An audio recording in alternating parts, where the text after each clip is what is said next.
Hey guys, it's Hannah from Hannah Hearts Book 6, and today I'm going to share with you some books that I loved before Booktube.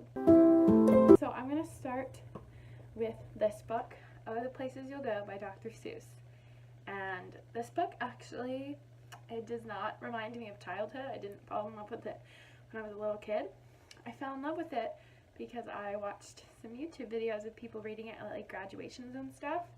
And so the night before I started college, I read this book to myself, and it kind of, I don't know, it's really special to me, and my mom actually bought me this copy, and I just really love this book, and it's something that I'm going to put in my classroom, and I'm going to read my own students, and I actually have read this on the last day of school to my mom's 3rd grade class, so this has a really special place in my heart. The next book that I loved before Booktube is Where We Belong by Emily Giffin.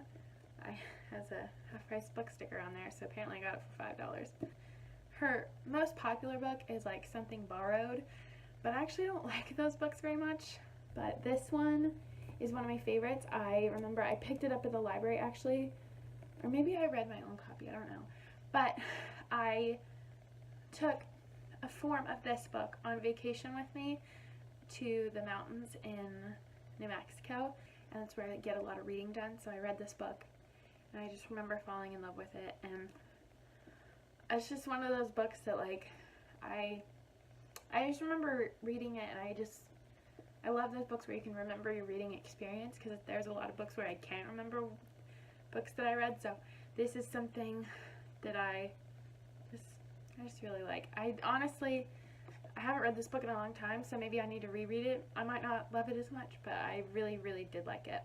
This next book is Someday, Someday Maybe by Lauren Graham. Well, Lauren Graham it's the same Lauren Graham from Gilmore Girls.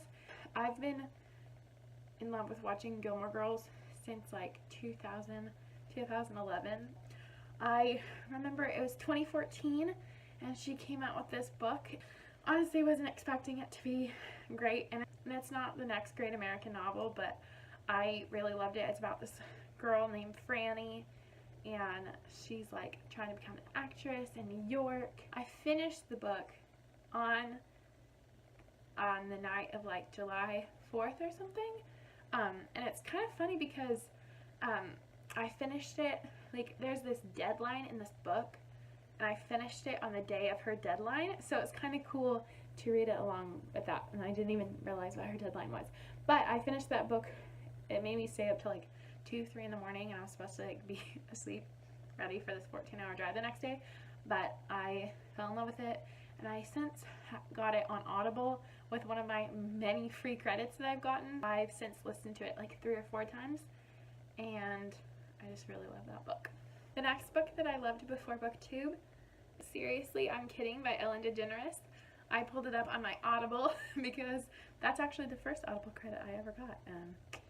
But I listened to it, like part of it on YouTube, and then I got that credit on Audible like a long, long time ago.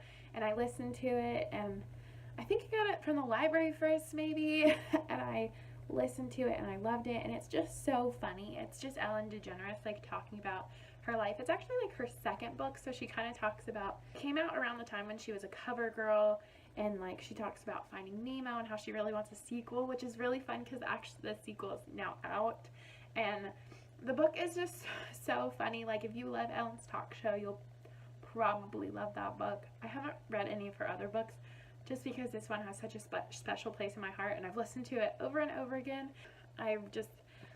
I recommend that book just because it's hilarious. Like if you have a bad day, just like listen to Seriously, I'm Kidding by Ellen, and you'll love it.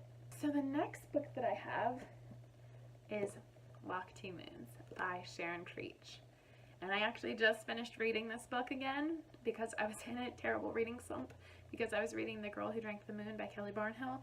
Hopefully, cross my fingers, after this video I can read the rest of it and fall in love with it, but oh my gosh, I was 100 pages in and I was hating it. So I needed to read a middle grade that just brings me up every time. And obviously this book's kind of well loved because my hands actually sweat, so I kind of hate reading paperbacks, but I don't care because this book's perfect. I actually read it on ebook because it was on a Kindle deal, and I love that book. So I have this in paperback, in ebook. Probably should get it on audiobook. I mean, if I like books, I buy them in all their formats. So, but anyway, Walk to Moons. It's just, I don't even know how to accurately describe this book without just like crying, because this book is so special to me. I first read it in 6th grade. My teacher, Mrs. Kemp, actually, she read the book aloud, and I remember specifically there's this part that's really sad in this book, and I remember she had to pass it off to somebody else and then like read the rest of it because she just couldn't, because it was so sad. And I cry at that same part every single time, and if you've read the book you probably know what it is. But this book is about Salamanca Tree Hiddle, and she is on a road trip with her Gram and Gramps, and she tells the story of her friend Phoebe and her friend Phoebe Winterbottom, and like her adventures with her and this lunatic. And Phoebe and Sal's story kind of intermingle, and I mean, just read this book because it's so good. It's really wacky, and like they say words like gall darn, and like her grandparents call her chickabiddy. And people, I mean, I've read reviews where people don't like this book, and I genuinely don't understand. I don't understand how people don't like this book. I just love it. And I actually, this was a childhood favorite, like 6th grade. I was like 11 when I read it.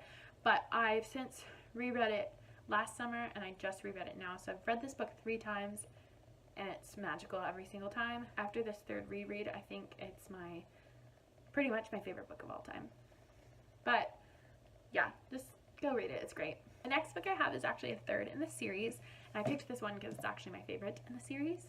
I think it's my favorite. But it is Harry Potter and the Prisoner of Azkaban.